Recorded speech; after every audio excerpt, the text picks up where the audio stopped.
Hi friends, welcome back to my channel. இன்னைக்கு வந்து ரொம்பவே டேஸ்டியான ஸ்பாஞ்ச் கேக் எப்படி செய்யறதுன்னு பார்க்கலாம். இப்போ இந்த ஸ்பாஞ்ச் கேக் செய்யறதுக்கு பட்டர், ஓவன், பீட்டர் எதுவுமே இல்லாமல் நம்ம வீட்டில் இருக்கிற பொருளை வச்சு ஈஸியாக செஞ்சிடலாம். இப்போ இந்த கேக் எப்படி ரெடி பண்ணுறதுன்னு பார்க்கலாம் வாங்க. இப்போ இந்த ரெசிபி ரெடி பண்ணுறதுக்காக ஒரு கப் அளவுக்கு நம்ம மைதா மாவு வந்து சலிக்கிறதுக்காக சேர்த்துருக்கேன். இப்போ இது கூட பேக்கிங் சோடா ஒரு டேபிள் ஸ்பூன், பேக்கிங் பவுடர் ஒரு டேபிள் ஸ்பூன் சேர்த்துக்கலாம். சேர்த்துட்டு நல்லா வந்து சலிச்சு விட்டுக்கோங்க. இப்போ அந்த மாவு வந்து எந்த கட்டி இல்லாமல் நல்லா வந்து சலிச்சு விட்டுக்கோங்க. இப்போது நல்லா வந்து சலிச்சு விட்டுட்டோம். இப்போ நல்லா வந்து மிக்ஸ் பண்ணி விட்டுடலாம். இப்போ இது ஒரு பக்கம் இருக்கட்டும். இப்போ ஒரு மிக்ஸி ஜாரில் 2 முட்டை அளவுக்கு நம்ம உடச்சி சேர்த்துக்கலாம். முட்டை சேர்க்கும் போது ரூம் டெம்பரேச்சரில் இருக்கிற முட்டையை வந்து நீங்கள் சேர்த்துக்கோங்க. இப்போ இது கூட வெண்ணெய் எசன்ஸ் வந்து ஒரு டேபிள் ஸ்பூன் சேர்த்துக்கலாம். கூடவே ஒரு கப் அளவுக்கு சுகர் சேர்த்துக்கலாம்.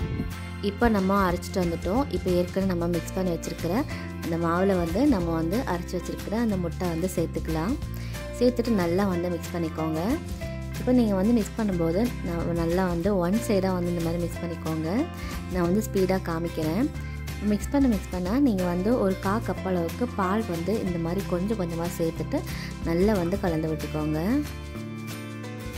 அந்த மாவு வந்து எந்த கட்டி இல்லாமல் நல்லா வந்து ஸ்மூத்தாக வந்து பிளெண்ட் பண்ணி எடுத்துக்கோங்க. இந்த மாதிரி ஒன் சைடாக வந்து நல்லா வந்து ஸ்மூத்தாக வந்து நம்ம பிளெண்ட் பண்ணி எடுத்துட்டோம். இப்போ இது கூட 2 டேபிள் ஸ்பூன் போல் ஆயில் சேர்த்துக்கோங்க. நான் வந்து சன்ஃப்ளவர் ஆயில் தான் சேர்த்துருக்கேன். சேர்த்துட்டு நல்லா வந்து மிக்ஸ் பண்ணிக்கோங்க. இப்போது கேக் பேட்டர் வந்து ரெடி ஆயிடுச்சு.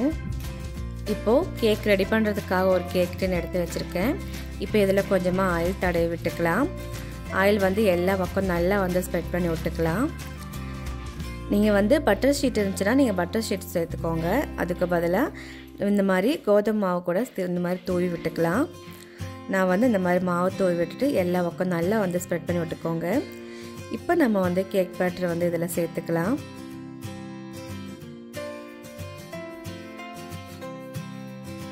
இப்போது அடிக்கனமான ஒரு கடாய் வச்சுக்கலாம். கடாய் வந்து ஒரு 5 நிமிஷம் நல்லா சூடானதுக்கப்புறமா நம்ம ரெடி பண்ணி வச்சுருக்கிற அந்த கேக் பேட்டர் அதில் வச்சிடலாம். இப்போ ஒரு 45 நிமிஷம் போல் கேக் வந்து ரெடி ஆயிடுச்சு. இப்போது கேக்கு வெந்துருச்சான்னு பார்க்கலாம். இப்போது ஒரு ஸ்டிக் இருந்துச்சுன்னா இந்த மாதிரி குத்தி பார்த்துருங்க. அந்த ஸ்டிக்கில் வந்து கேக் வந்து ஒட்டாமல் வந்துருச்சுன்னா கேக் வந்து நல்லா வந்து வெந்து வந்துருச்சு. அவ்வளோதான். இப்போ நம்ம ஃப்ளேம் ஆஃப் பண்ணிடலாம். இப்போது கேக் வந்து நல்லா வந்து ஆற வச்சு எடுத்துடலாம். இப்போ பாருங்கள், கேக் வந்து சூப்பராக வந்து ரெடி ஆயிடுச்சு.